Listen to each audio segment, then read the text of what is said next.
माँ काली का यह भव्य मंदिर ऋषिपुर बाराहाट की पावन धरती पर बना हुआ है। बहुत ही पवित्र और पावन मंदिर है। यहाँ प्रत्येक दिन शिवपुराण महात्म की कथा का पाठ किया जाता है। समस्त देशवासियों को प्रोफेसर डॉक्टर योगेश कौशल की ओर से जय गुरु ओम, जय गुरु ओम, जय गुरु ओम। आज की कथा है भगवान शिव नारद के द्वारा सब देवताओं को निमंत्रण दिलाना, सबका आगमन तथा शिव का मंगलाचार एवं ग्रह पूजन आदि करके कैलाश से बाहर निकलना। नारद जी बोले, विष्णु शिष्य महाप्राज्ञ तात विधाता, आपको नमस्कार है। कृपा निधि, आपके मुँह से यह अद्भुत कथा मुझे सुनने को मिली है। अब मैं भगवान चंद्रमौली के परम मंगलमय तथा समस्त पाप राशि के विनाशक वैवाहिक चरित्र को सुनना चाहता हूँ। मंगल पत्रिका पाकर महादेव जी ने क्या किया, परमात्मा शंकर की वह दिव्य कथा सुनाइए। ब्रह्मा जी ने कहा, बेटा तुम बड़े बुद्धिमान हो, भगवान शंकर के उत्तम यश को सुनो। मंगल पत्रिका पाकर भगवान शंकर ने जो कुछ किया वह बताता हूँ। भगवान शिव उस मंगल पत्रिका को प्रसन्नतापूर्वक हाथ में लेकर हृदय में बड़े हर्ष का अनुभव करते हुए हंसने लगे। फिर उन भगवान ने उसे लाने वाले का सम्मान किया, तत्पश्चात उसे बांधकर विधिपूर्वक स्वीकार किया। इसके बाद हिमाचल के यहाँ से आए हुए लोगों को बड़े आदर सम्मान के साथ विदा किया। तदंतर उन मुनियों से कहा, आप लोगों ने मेरे शुभ कार्य का भली भांति संपादन किया। अब मैंने विवाह स्वीकार कर लिया है, अतः आप लोगों को मेरे विवाह में आना चाहिए। भगवान शंकर का यह वचन सुनकर वे ऋषि बड़े प्रसन्न हुए और उन्हें प्रणाम एवं उनकी परिक्रमा करके अपने परम सौभाग्य की सराहना करते हुए अपने धाम को चले गए। मुने तदंतर महालीला करने वाले देवेश्वर भगवान शंभु ने लोकाचार का सहारा ले तत्काल ही तुम्हारा स्मरण किया। तुम अपने सौभाग्य की प्रशंसा करते हुए बड़ी प्रसन्नता के साथ वहां आए और मस्तक झुका प्रणाम कर हाथ जोड़ विनीत भाव से खड़े हो गए। तब भगवान शिव ने कहा, नारद तुम्हारे उपदेश से देवी पार्वती ने बड़ी भारी तपस्या की और उससे संतुष्ट होकर मैंने उन्हें यह वर दिया कि मैं पति रूप से तुम्हारा पाणी ग्रहण करूँगा। पार्वती की भक्ति देखकर मैं उनके वश में हो गया हूँ, इसलिए उनके साथ विवाह करूँगा। सप्त ऋषियों ने लग्न का साधन और शोधन कर दिया है, अतः आपसे 7वें दिन मेरा विवाह होगा। आज से 7वें दिन मेरा विवाह होगा। उस अवसर पर लौकिक रीति का आश्रय ले मैं महान उत्सव करूँगा। मुने तुम विष्णु आदि सब देवताओं, मुनियों और सिद्धों को तथा अन्य लोगों को भी मेरी ओर से निमंत्रण करो। सब लोग मेरे शासन की गुरुता को समझकर प्रसन्नता और उत्साह के साथ सब प्रकार से सज धज कर स्त्री पुत्रों को साथ लिए यहाँ आए। ब्रह्मा जी कहते हैं, मुनि भगवान शंकर की इस आज्ञा को शिरोधार्य करके तुमने शीघ्र ही सर्वत्र जाकर उन सब को निमंत्रण दे दिया।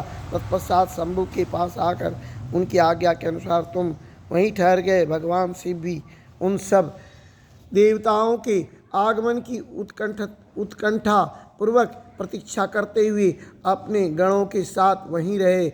उनके सभी गण संपूर्ण दिशाओं में नाचते हुए वहाँ बड़ा भारी उत्सव मना रहे थे।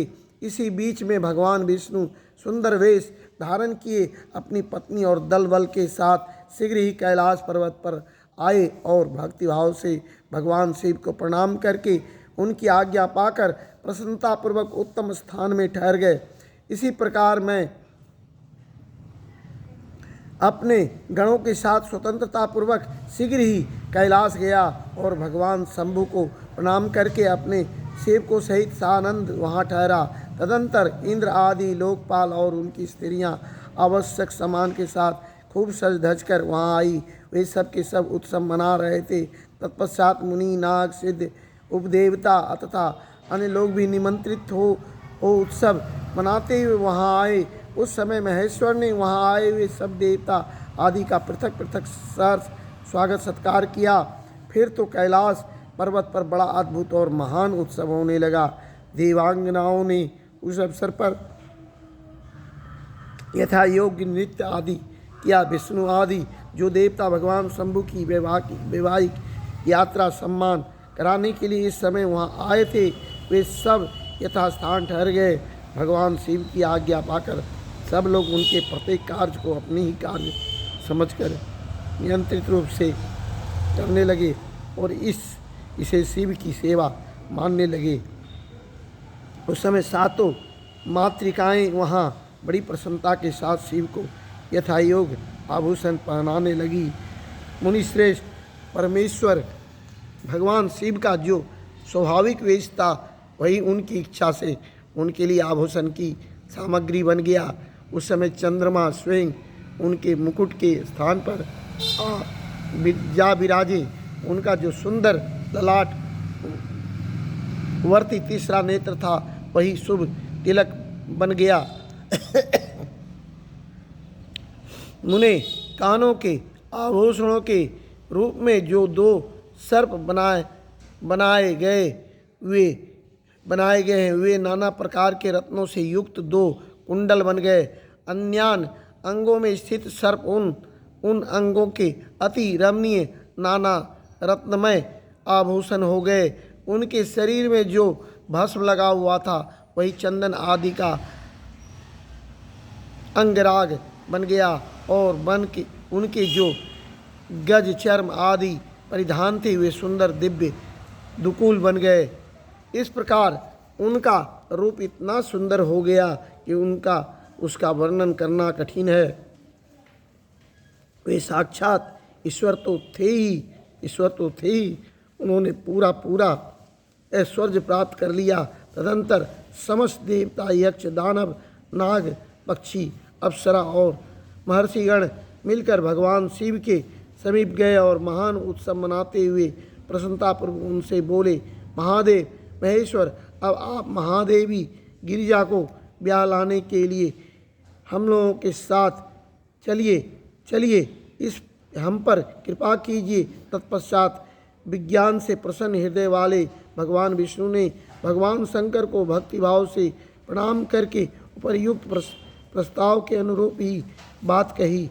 भगवान विष्णु बोले, शरणागत वत्सल देव महादेव प्रभु, आप अपने भक्तजनों का कार्य सिद्ध करने वाले हैं, अतः मेरा एक निवेदन सुनिए।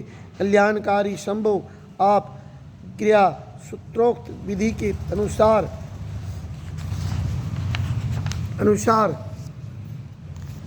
गिरिराज कुमारी पार्वती देवी के साथ अपने विवाह का कार्य कराइए। हर आपके द्वारा विवाह की विधि का संपादन होने पर वही लोक में सर्वत्र विख्यात हो जाएगी। अतः नाथ, आप कुल धर्म के अनुसार प्रेम पूर्वक मंडप स्थान और नंदी मुख श्राद्ध कराइए तथा लोक में अपने यश का विस्तार कीजिए। ब्रह्मा जी कहते हैं, नारद, भगवान विष्णु के ऐसा कहने पर लोकाचार परायण परमेश्वर शंभु ने विधि पूर्वक सब कार्य किया। उन्होंने सारा अभुदैयिक कार्य कराने के लिए मुझको ही अधिकार दे दिया था। अतः वहाँ मुनियों को साथ ले मैंने आदर और प्रसन्नता के साथ वह सब कार्य संपन्न किया।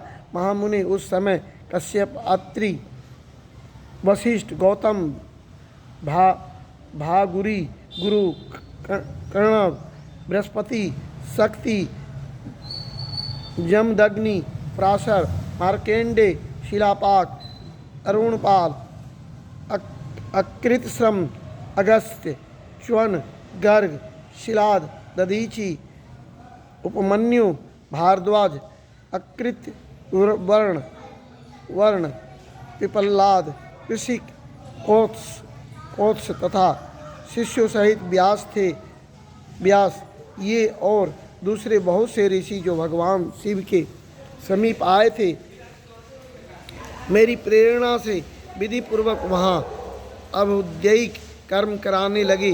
वे सब के सब वेदों के पारंगत विद्वान थे, अतः वेदोक्त विधि से वैवाहिक मंगलाचार करके ऋग्वेद, यजुर्वेद और सामवेद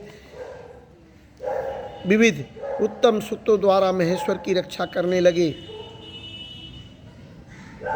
उन सब ऋषियों ने बड़ी प्रसन्नता के साथ बहुत से मंगल कार्य कराए। मेरी और शंभु की प्रेरणा से उन्होंने विघ्नों की शांति के लिए प्रीतिपूर्वक ग्रहों का और समस्त मंडलवर्ती देवताओं का पूजन किया। वह सब लौकिक वैदिक कर्म यथोचित रीति से करके भगवान शिव बहुत संतुष्ट हुए और उन्होंने प्रसन्नतापूर्वक ब्राह्मणों को प्रणाम किया। तदंतर वे सर्वेश्वर महादेव देवताओं और ब्राह्मणों को आगे करके उस गिरिश्रेष्ठ कैलाश के से हर्षपूर्वक निकले। कैलाश से बाहर जाकर देवताओं और ब्राह्मणों के साथ भगवान शंभु, जो नाना प्रकार की लीलाएं करने वाले हैं, सानंद खड़े हो गए। उस समय वहाँ महेश्वर के संतोष के लिए देवता आदि ने मिलकर बहुत बड़ा उत्सव मनाया। बाजे बजे तथा गान और नृत्य हुए। अध्याय 39। प्रेम से बोलिए हर हर महादेव की जय, मैया पार्वती की जय, माँ काली की जय, अपने माता पिता की जय, महाबली बजरंगबली की जय, सनातन धर्म की जय। जय गुरु ओम।